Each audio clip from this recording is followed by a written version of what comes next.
लक्ष्मी नारायण भगवान की जय। आप सभी को कार्तिक मास की शुभकामनाएं।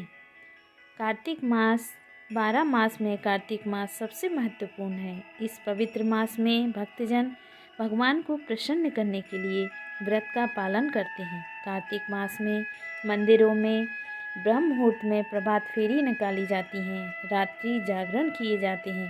कार्तिक मास में तुलसी का पौधा, केले का दान विशेष फलदायी माना जाता है। इस मास में तुलसी की पूजा करना, आंवले की पूजा करना, दीपदान करना, अन्नदान करना, भूमि पर शयन और ब्रह्मचर्य का पालन करना आवश्यक है।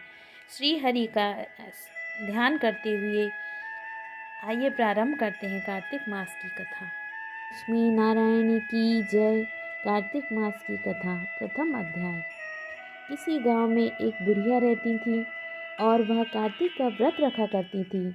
उसके व्रत खोलने के समय कृष्ण भगवान आते और एक कटोरा खिचड़ी का रखकर चले जाते। बूढ़ी माँ के पड़ोस में एक औरत रहती थी। वह रोज यह देखकर ईर्ष्या करती कि इसका तो कोई भी नहीं है, फिर भी इसे खाने के लिए खिचड़ी मिल ही जाती है। एक दिन कार्तिक महीने का स्नान करने बूढ़ी माँ गंगा जी गईं।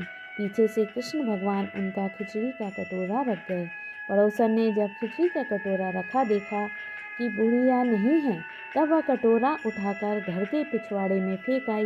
कार्तिक स्नान के बाद बूढ़ी माँ घर आई तो उन्होंने खिचड़ी का कटोरा रखा नहीं देखा तो वह बहुत परेशान हो गई और भूखी ही रह गई।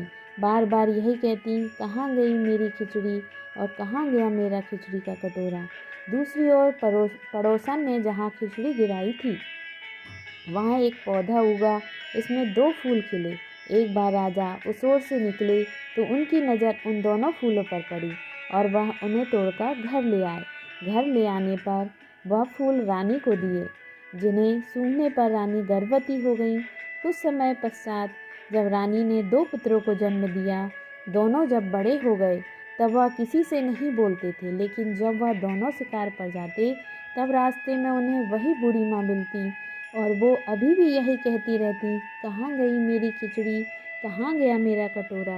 बूढ़ी माँ की बात सुनकर दोनों बेटे कहते कि हम हैं तेरी खिचड़ी, हम हैं तेरा कटोरा। हर बार जब भी वह शिकार पर जाती तो बूढ़ी माँ यही बात कहती और दोनों वही उत्तर देते। एक बार राजा के कानों में यह बात पड़ गई। उन्हें आश्चर्य हुआ, दोनों बेटे किसी से नहीं बोलते, तब यह बूढ़ी माँ से कैसे बात करते हैं।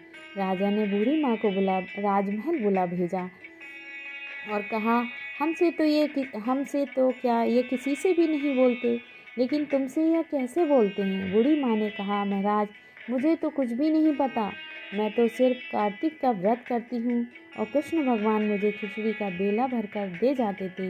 एक दिन मैं स्नान करके वापस आई तो मुझे खिचड़ी नहीं मिली। तब मैं कहने लगी, कहाँ गई मेरी खिचड़ी, कहाँ गया मेरा बेला। तब दोनों बेटों ने कहा कि तुम्हारी पड़ोसन ने तुम्हारी खिचड़ी फेंक दी थी तो उसके 2 फूल बन गए थे। वह फूल राजा तोड़ कर ले गया और रानी ने सूंघा तो हम 2 बेटों का जन्म हुआ। हमें भगवान ने तुम्हारे लिए ही भेजा है। जैसे भगवान ने बूढ़ी माँ की रक्षा करी, वैसे ही कथा सुनने वाले बोलने वालों की भगवान हमेशा रक्षा करें। बोलो लक्ष्मी नारायण की जय।